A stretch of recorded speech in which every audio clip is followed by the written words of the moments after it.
الله بن عمرو رضي الله تعالى عنهما عن عبد الله بن عمرو رضي الله تعالى عنهما عن النبي صلى الله عليه وسلم أنه ذكر الصلاة يوما فقال من حافظ عليها كانت له نورا وبرهانا ونجاة يوم القيامة ومن لم يحافظ عليها لم تكن له نورا ولا برهانا ولا نجاة وكان يوم القيامة مع قارون وفرعون وهامان وأبي بن خلف. حضرت عبداللہ بن عمر بن عاص رضی اللہ تعالی عنہما، عبداللہ بن عمر بن عاص، یہ عمر بن عاص رضی اللہ عنہ کے بیٹے ہیں اور دونوں صحابی ہیں۔ حضرت عبداللہ بھی صحابی ہیں اور عمر بن عاص ان کے باپ وہ بھی صحابی، اس لیے رضی اللہ تعالی عنہما۔ عن النبی، وہ نبی علیہ السلام سے بیان کرتے ہیں کہ آپ نے فرمایا، انہ آپ نے ذاکر الصلاۃ، ذکر کیا نماز کا، یومن ایک دن نماز کا تذکرہ شروع ہوا تو آپ صلی اللہ علیہ وسلم نے فرمایا کہ من حافظ علیہ، جس نے نماز کی حفاظت کی۔ تو نماز کی حفاظت سے مراد دو چیزیں ہیں، کیونکہ قرآن کریم میں جہاں بھی آیا ہے نماز کو قائم کرنے کا حکم آیا ہے، نماز کو پڑھنے کا نہیں آیا۔ پڑھنا نماز کو اور ہے اور قائم کرنا اور ہے۔ ایک بندہ دن میں 4 نمازیں نہیں پڑھتا، ایک پڑھ لیتا ہے وہ بھی نماز پڑھتا ہے۔ ایک بندہ 2 پڑھتا ہے 3 چھوڑ دیتا ہے وہ بھی نماز پڑھتا ہے۔ ایک بندہ جمعے کی جمعے پڑھتا ہے وہ بھی نماز پڑھتا ہے۔ تو اللہ نے نماز پڑھنے کا حکم دیا، نماز کی حفاظت کا یا نماز کو قائم کرنے کا کہا، اور نماز کو قائم کرنے میں 2 چیزیں آتی ہیں، ایک تو نماز کو سنت کے مطابق پڑھے اور دوسرا ہمیشگی کے ساتھ پڑھے۔ یعنی کہ پیپر آ گئے، کوئی مشکل وقت آ گیا تو نمازیں پڑھنی شروع کر دی، پیپر ختم ہوئے چلو یہ نمازیں گئی، نہ نماز نہ جمعہ نہ کوئی دین کی بات۔ تو اس لیے فرمایا من حافظ علیہ، جس نے حفاظت کی، علیہ ان نمازوں کی، نماز کی حفاظت کی، کانت لہو تو وہ نماز ہوگی اس آدمی کے لیے، اس مرد عورت کے لیے، نورن نور کا ذریعہ، نور ہوگی، روشنی بن جائے گی اس کے لیے، اور برہانن اور دلیل بن جائے گی اللہ کے ہاں بخشش کے لیے، وہ دلیل ہوگی اس کے کامیاب ہونے کی، وہ نجاتن اور نجات کا ذریعہ بن جائے گی نماز یوم القیامتی، قیامت دن۔ تو نماز 3 فائدے، پل صراط سے گزرنے کے لیے نور ہوگی، حساب و کتاب کے وقت دلیل بن جائے گی کہ اب میں ان اول ما یحاسب به العبد من عمله یوم القیامہ الصلاۃ، کہ سب سے پہلے بندے کا جو حساب ہوگا اس کے اعمال میں سے اللہ کے حقوق میں سب سے پہلے نماز ہے۔ فَإِن صَلُحَتْ، اگر نماز ٹھیک ہوئی، صَلُحَ سائر عملی، اس کے باقی سارے عمل بھی ٹھیک ہو جائیں گے۔ وَإِن فَسَدَتْ، اگر نماز میں فیل ہو گیا تو فرمایا فَسَدَ سائر العمل ہی، اس کے باقی سارے عمل بھی خراب اور ضائع بیکار دیں گے۔ نماز ٹھیک تھی، صحیح ہے، اگر نماز کے فرضوں میں کوتاہیاں تھی، صحیح طور پر نہیں پڑھی تھی، وضو اچھے طریقے سے نہیں کیا تھا، جلدی نماز پڑھی تھی یا دھیان سے نہیں پڑھی تھی، تو جو فرضوں میں کوتاہی ہوگی وہ قیامت کے دن نفلوں کے ساتھ اس کی سنتوں سے پوری کی جائے گی۔ اللہ تعالیٰ فرمائیں گے دیکھو میرے بندے کے کوئی نفل ہیں، اس کی نفلی نمازوں سے، اس کی سنتوں سے اس کی نماز کی کمی پوری کی جائے گی۔ اس لیے نماز کی سنتیں کا بھی اہتمام کرنا چاہیے تاکہ جو فرضوں میں کوتاہی ہوگی تو اللہ تعالیٰ اس کوتاہی کو نفلوں سے اور سنتوں سے پورا فرما دیں گے۔ تو نماز کے 3 فائدے، تو فرمایا کہ کانت لہو ہوگی وہ نماز، لہو اس آدمی کے لیے، اس عورت کے لیے، اس مرد کے لیے، نورن نور کا ذریعہ۔ تو نور سے مراد پل صراط، جو تاریک سیاہ رنگ کی جو آگ ہوگی جہنم میں، تاریکی اور اندھیرا ہوگا، تو اس سے گزرنے کے لیے مومن کے لیے نور بن جائے گی۔ جیسے قرآن کریم میں سورہ حدید میں اللہ نے فرمایا کہ یوم یقول المنافقون والمنافقات للذین آمنوا انظرونا نقتبس من نورکم، کہ جس دن منافق مرد و منافق ہوتے ہیں، کیونکہ منافق کی سب سے بڑی علامت یہ کہ نماز میں سست ہوتا ہے، اور آپ نے فرمایا کہ سب سے بھاری نماز منافق پر فجر کی نماز اور عشاء کی نماز ہے۔ اور آج کتنی ایسے لوگ کہتے ہیں عشاء بڑی مشکل لگتی ہے، فجر بڑی مشکل لگتی ہے، تو اسے کہہ دیں پھر کہ رسول اللہ صلی اللہ علیہ وسلم کی زبان اقدس کے ذریعے تمہارے اندر نفاق ہے، اپنی کوتاہی کو دور کرو، اپنی منافقت کو ختم کرو۔ تو اس لیے نماز کی کوتاہی جو ہے، یہ فرمایا کہ منافق مرد منافق عورتیں اہل ایمان سے کہیں گے پلسرات سے گزرتے ہوئے، انظرونا ٹھہرو، نقتبس من نورکم، ہم بھی تمہارے نور سے فائدہ اٹھا لیں اور اس پل کو پار کر لیں۔ قیل ارجعوا وراءکم، تو ان سے کہا جائے گا کہ نور یہاں نہیں ہے، جاؤ پیچھے دنیا میں جاؤ، وہاں سے نور ملتا تھا، وہاں نمازیں پڑھی ہوتی، ذکر و اذکار کی ہوتے، قرآن پڑھا تھا، تو وہاں سے نور لے کر آؤ۔ تو جب وہ پیچھے مڑیں گے تو فرمایا کہ ان کے درمیان ایک رکاوٹ جو ہے ڈال دی جائے گی، اور مومن کی طرف ان کے لیے نور اور رحمت ہوگی، اور جو منافق اور بے نماز اور جو نافرمان لوگ تھے وہ اس جہنم میں جا گریں گے۔ تو اس لیے فرمایا کہ کان لہو، نماز ہوگی اس آدمی کے لیے، اس عورت کے لیے، نورن نور ذریعہ، و برہان، اور دلیل ہوگی، ایک دلیل کامیاب ہونے کی۔ ایک بندہ جیسے اس کا کسی جگہ کوئی کیس چلتا ہے، تو کیس میں اگر کسی بندے کے دلائل مضبوط ہوں تو وہ ہوتا ہے، اس لیے جس کی نماز اس کی دلیل بن جائے گی وہ بندہ کامیاب ہو جائے گا۔ ونجاتن، اور نجات پانے کا ذریعہ نماز ہے یوم القیامت، قیامت کے دن۔ ومن لم یحافظ علیہا،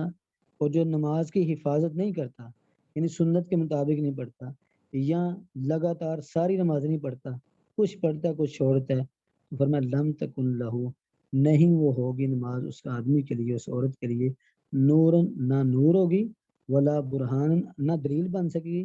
ولا نجات، اور نہ نجات کا ذریعہ بن سکے گی۔ اور اس سے الٹ سے بڑھ کر نقصان کیا ہے، مکان، اور ہوگا وہ مرد یا عورت، یوم القیامت، قیامت کے دن، مع قارون، قارون کے ساتھ، و فرعون، اور فرعون کے ساتھ، و حامان، اور حامان کے ساتھ، و ابی بن خلف، اور ابی بن خلف کے ساتھ۔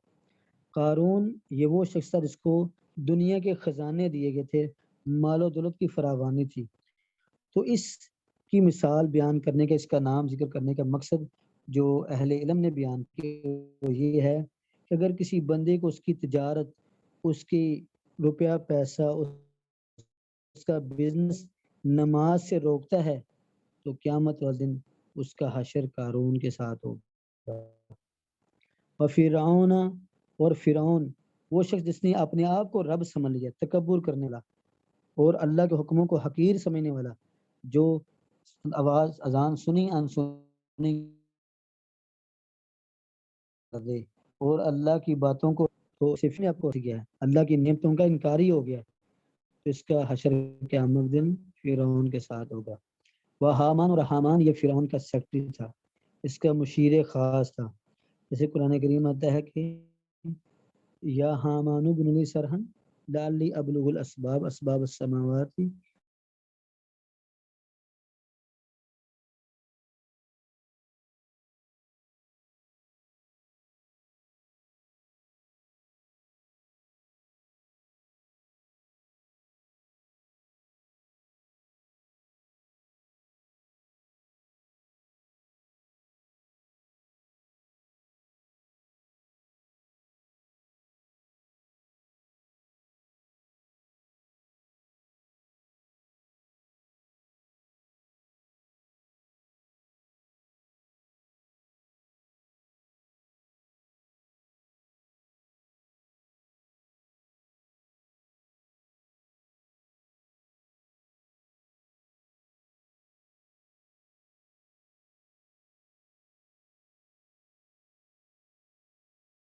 بادشاہی نے، اس کے منصب نے، اس کے بڑے منصب نے، اس کی جاہ و جلال نے، یا اس کے اپنے تکبر نے نماز سے روک دیا تو اس کا حشر فرعون کے ساتھ ہوگا۔ گویا کہ وہ خود اپنے آپ کو رب سمجھ ہے، کیونکہ اذان ہوتی ہے اللہ اکبر، اللہ سب سے بڑا ہے، اور جو اللہ کو سب سے بڑا مانتا ہے وہ پہنچتا ہے، اور جو کہتا ہے کہ میں خود بڑا ہوں، یا میرا کاروبار بڑا ہے، یا میرا فلاں، تو اس کا معاملہ فرعون کے ساتھ ہوگا۔ حامان یہ فرعون کا مشیر خاص اور پرسنل سیکرٹری تھا، تو یہ حامان کا سب سے بڑا عہدے دار تھا فرعون کے دربار میں، تو اس لیے فرعون نے جب نبی موسیٰ علیہ السلام کو جھٹلایا تھا تو حامان سے کہا تھا کہ لمبا سا منارہ اور چبوترا بناؤ، اس پر چڑھ کے میں دیکھوں گا آسمان کی طرف کہ واقعی موسیٰ اور ہارون کا نعوذ باللہ رب ہے کہ نہیں، مجھے نہیں لگتا ان کا کوئی رب ہے۔ تو اس نے بہت بڑا ایک چبوترا بنوایا حامان کے ذریعے، تو حامان ایک بہت بڑا عہدے دار تھا۔ تو اس سے علماء نے یہ صلاح کہ کوئی بندہ جس کو اس کی ڈیوٹی، اس کا عہدہ، اس کا منصب نماز سے روکے گا تو قیامت والے اس کا معاملہ حامان کے ساتھ ہوگا۔ اور یہ تینوں سابقہ بنو اسرائیل امت کے لوگ ہیں، اور ابی بن خلف یہ اس امت کا کفار مکہ میں سے مکے کا کافر چودھری تھا، جو اپنے آپ پر بڑا گھمنڈ اور بڑا غرور کرتا تھا، تو جس کو اللہ نے بیٹوں کی نعمت سے نوایا تھا اور پھر مال کثیر عطا فرمایا تھا، تو وہ اپنے آپ کو بڑا سمجھتا تھا اور اسلام کی ہجو اور اسلام کے خلاف ہر حربہ استعمال کرتا تھا۔ تو ان چار افراد کی جو بری حرکتیں تھیں ان کے ساتھ اس آدمی کا حشر ہوگا جو بے نماز ہوگا، جو مرد یا عورت بے نماز ہوں گے ان کا قیامت کے دن حشر میدان معاشر میں جب وہ اللہ کے دربار میں آئیں گے وہ ان کے ساتھ ہوگا اس کا حشر۔ تو کوئی بھی شخص، کوئی بھی مسلمان، چاہے جیسا جتنا مرضی کمزور ایمان کا ہو، کبھی بھی پسند نہیں کرے گا کہ قیامت والے دن فرعون کے ساتھ وہ کھڑا ہو، قیامت کے دن قارون کے ساتھ کھڑا ہو، حامان کے ساتھ کھڑا ہو، یا ابی بن خلف جو کفر کے بڑے بڑے سرگنے تھے۔ تو اس لیے سے پتہ چلتا ہے کہ نماز کا چھوڑنا یہ بہت بڑا عمل ہے، حتیٰ کہ شقیق بن وائل جو کہ بہت سے صحابہ کے شاگرد ہیں اور پھر حضرت عائشہ رضی اللہ عنہا کے خصوصی شاگرد تھے، ان کے بارے میں آتا ہے کہ وہ فرماتے ہیں کہ کان اصحاب محمد صلی اللہ علیہ وسلم لا يرون من الاعمال ترک غیر الصلاۃ، کہ رسول اللہ علیہ وسلم کے سارے صحابہ کسی بھی عمل کے ترک کرنے کو کفر نہیں شمار کرتے تھے سوائے نماز کی۔ کہ تمام صحابہ کے نزدیک صرف نماز کا چھوڑنا ایسا گناہ تھا جس کا ترک کرنا جو ہے وہ کفر کے مترادف تھا۔ تو اس لیے نماز کسی بھی صورت میں نہیں چھوڑنی چاہیے، نماز کا ترک کرنا یہ کبیرہ گناہ ہے اور انسان کو کفر تک لے جاتا ہے۔ اور جو بندہ بے نماز ہو اس کے بارے میں ائمہ کی بھی بڑی سخت رائے ہیں کہ اسے مسلمانوں کے قبرستان میں دفن نہ کیا جائے، اس کا ذبیحہ نہ کھایا جائے، اس کو قید کر دیا تاکہ وہ فوت ہو جائے۔ تو یہ مختلف قسم کے اہل علم کے ائمہ کے فتوے ہیں۔ تو بارے یہ کہ نماز کو ترک کرنا، من ترک صلاۃ مکتوبۃ متعمدا فقد برئت منہ الذمہ، جو جان بوجھ کر ایک فرضی نماز چھوڑے گا نبی علیہ السلام اس سے اسلام کا ذمہ ختم ہو جائے گا، بات ہے کہ وہ کفر ہو جائے گا۔ تو اس لیے نماز کو چھوڑنا کسی بھی صورت میں جائز نہیں ہے۔ تو یہ پچھلے جمعے جو خطبہ تھا وہ اسی موضوع پر تھا، اور آج آپ کے گروپ میں بھی میں نے وہ سینڈ کر دیا ہے بے نماز کا انجام۔ تو مزید تفصیل آپ وہاں پڑھ سکتے ہیں، سن سکتے ہیں۔ جو کہا جس نے اللہ عمل کی توفیق عطا فرمائے، تو اس لیے اپنی اولادوں کی اصلاح کرنی چاہیے، قطعاً کسی بھی صورت میں اپنی اولاد کو نماز سے پیچھے نہیں رکھنا چاہیے۔ اور یہ میں نے ایک شاگرد نے مجھے پوسٹ بھیجی تھی جو مجھے بڑی اچھی لگی، جس میں یہ بات لکھی تھی کہ اگر والدین توجہ دیں تو بیٹا ڈاکٹر بن سکتا ہے،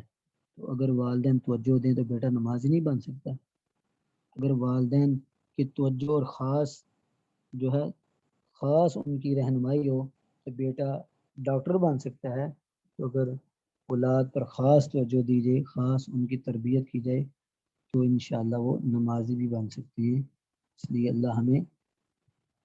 جو کوتاہی ہیں ان کو دور کرنے کی توفیق عطا فرمائے۔ یہ پکی بات ہے، میں اکثر کہا کرتا ہوں، اگر باپ تہجد گزار ہو تو اس کی اولاد نمازی ہوتی ہے، اور اگر باپ نمازی ہو تو اس کی اولاد نماز میں کوتاہی کرنی ہوتی ہے، اور اگر باپ والدین نماز میں کوتاہی کرنے والے ہوں تو ان کی اولاد بے نماز ہوتی ہے۔ تو یہ ایک درجہ نیچے اولاد ہوتی ہے اپنے والدین کے عمل سے۔ اس لیے بچے وہ نہیں کرتے جو آپ کہتے ہیں، بچے وہ کرتے ہیں جو آپ کرتے ہیں۔ تو اس لیے بچے جو دیکھتے ہیں وہی کرتے ہیں، تو اس لیے ہمیں کوشش کرنی چاہیے کہ اپنی اولاد پر خصوصی توجہ دیں۔ قیامت کے دن یہ سوال ہوگا والدین سے، اس میں کسی قسم کی کوتاہی نہ جائز ہے اور نہ اسلام اس کی اجازت دیتا ہے، اور یہ وہ کبیرہ گناہ ہے جس کے لیے جو انسان کو کفر کے درجے میں لے جاتا ہے۔ تو اللہ ہم سب کی اصلاح فرمائے، اللہ ہماری اولادوں کو نمازی بنائے، ہمیں نمازی بنائے، جو کہا سنا اللہ عمل کی توفیق عطا فرمائے۔ کوئی سوال ہے تو پوچھ سکتے ہیں۔